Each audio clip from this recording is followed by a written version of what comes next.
Good evening and welcome into the 215. I'm your host, Breland Moore. Mike Jerrick, well, he's on vacation, but he'll be joining us again next week. We've got a great show for you. We are here at the beautiful Longwood Gardens. We're going to explore and take you all around here. But this week on the 215, the Philadelphia Clef Club gets back to business. We meet the new principal guest resident conductor of the Philly Pops. We also hang with some future big leaguers, Trenton Thunder. And Mike visits a restaurant where nose to tail is on the menu. Yeah, you heard that right. But we're going to take you around Longwood Gardens in just a few minutes. But right now, I want to introduce you to our first story of the evening.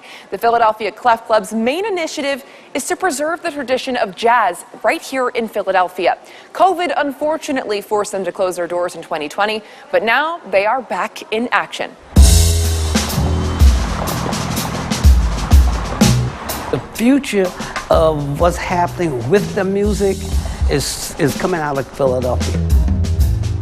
My name is Lovett Hines, and I'm the artistic director of the Philadelphia Clef Club. The Clef Club has been in existence for 86 years. Before it was actually the Clef Club, it was Union, Black Musician Union 274. I love you all my life. There were African American musicians who wanted to belong to a union, and they were not allowed. So this came about because those musicians were hardworking, dedicated African American men, and there were women as well. Musicians at that time needed equity, and because they couldn't get it in the national union, they formed their own union, 274. So that they could have the music and get paid for it the way they should be paid on scale. The Clef Club was the social arm of the union, and later on it became an institution. In 1966, they continued the Clef Club, and then in 1990, we had this building built on Avenue of the Arts, and with that institution, we added all the things that the musicians aspired to have: education, presentations, and the most important thing, preservation of the music.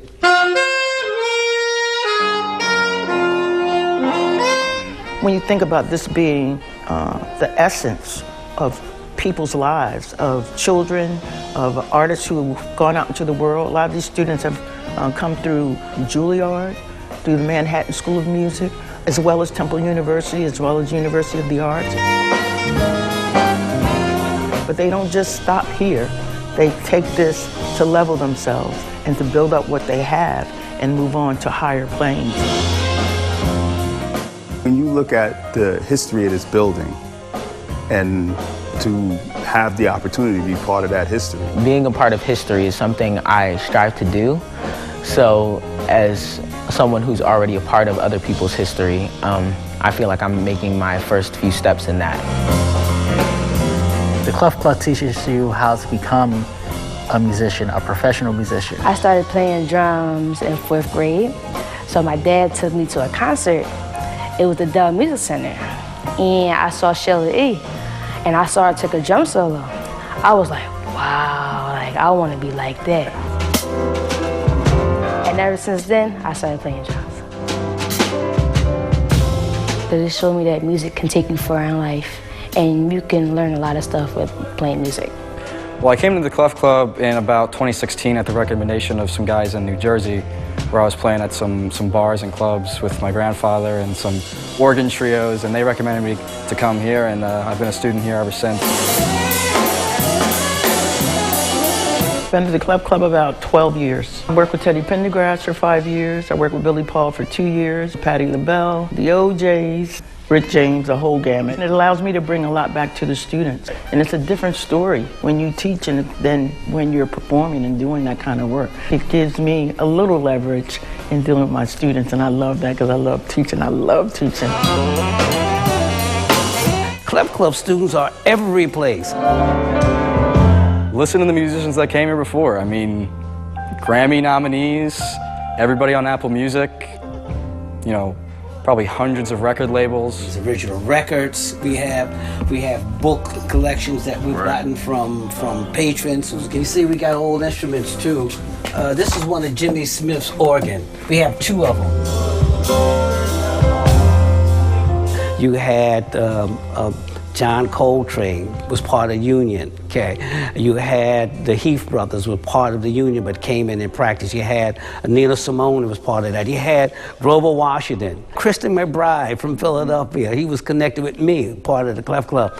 Joey DeFrancesco, Questlove, you know, Amir Thompson. I honestly started thinking about my legacy early, like what mark I can leave to, you know, the following generation that's coming. A lot of people don't realize how valuable and how historical these posters were. For me, the Clef Club is all that. It is a mecca for young people to come and learn their craft with someone being there to help them individually and collectively.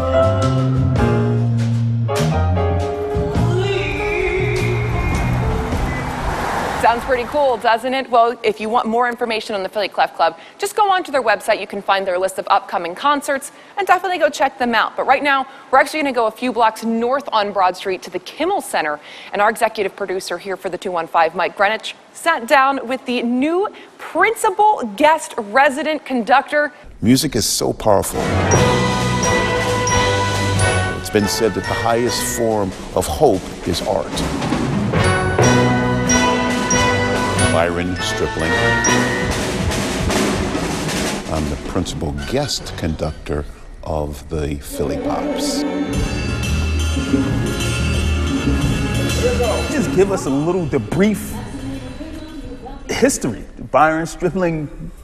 Oh, I hate talking about myself. This is just so people, uncomfortable. you know, I want people to know who we got here in the city.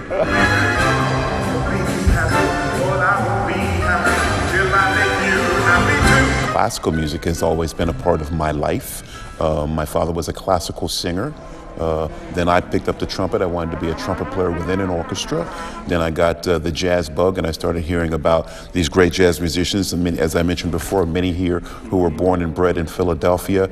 Then I started playing and performing with people like Aretha Franklin, playing on records with people like Tony Bennett, playing on records with people like Luther Vandross. You see how old I am? I say records still. Right. Nobody buys records anymore. So all of those things come together to make the person who I am. You know, the concert hall is a very special place. When you come to the concert hall, it's your time to forget your troubles and come on, get happy. That's an old song from like the 20s, but it's truly what the concert hall can do for you. I'm wondering if you coming to the Philly Pops, do you think that will help open the door to getting other people to come in and experience some of this art that is here on the Avenue of Arts that really a lot of people with brown skin don't really get an opportunity or don't take the opportunity to come out and enjoy? Yeah. Well, first of all, I must say that the Philly Pops does a great job of going within the community. Education is the thing that can change people, especially education musically. When people see an orchestra in particular, they think, well, that's some old music, and they classify anything that they haven't heard. But that's just some old stuff. And one thing we have to be mindful of is that any music that you haven't heard is new to you. So if you haven't heard Beethoven, Brahms, Mahler, Wagner, but if you haven't heard John Coltrane and Dizzy Gillespie and Duke Ellington and Count Basie, if you haven't heard those great artists, if you haven't heard the great gospel artists, whether it's Reverend James Cleveland, as we said, Mahalia Jackson, Sister Rosetta Thorpe, all of these people, all that music is available for you. You have enough, you're good? It's up to all of us to be teachers of our young people, and we can teach joy and prosperity and all of that stuff through the great arts that happen. The arts are always there to teach us, to your point, whether it's visual art. How many times have I gone to a museum and I got chills because a piece of art was so beautiful? And I really like old European art, I also like African art. All these things, they lift me up. So art is important, and music is certainly important in my eyes. And it's been important for black culture for so long. As we said, we've got Motown, we've got the Philadelphia sound, we've got Negro spirituals, and then we have jazz that is full of that. When John Coltrane plays A Love Supreme, he's like talking about love for everybody. But then we've got Mahalia Jackson, right? The greatest gospel singer in the world who could go around the whole world and show the greatness of how these songs moved us out of our depression, out of our sadness, and out of our sorrow. So this is what music is for, and this is why the Philly Pops exist. My goal is to bring all of that good music that's natural for Philadelphia, but a music that's, whether it's jazz, whether it's rock, whether it's classical, whether it's pop, all of those things, to bring those together and give people a musical experience where they will leave the concert hall changed. Life's really worth living when you are worth giving. Why can't I give some to you? Yeah, when skies are gray and you say you want blue, I send the sun shining through. You better believe me. Don't go away. There's plenty more 215 coming your way after this short timeout. In fact, we're going to go visit the ballpark and hang out with the Trenton Thunder.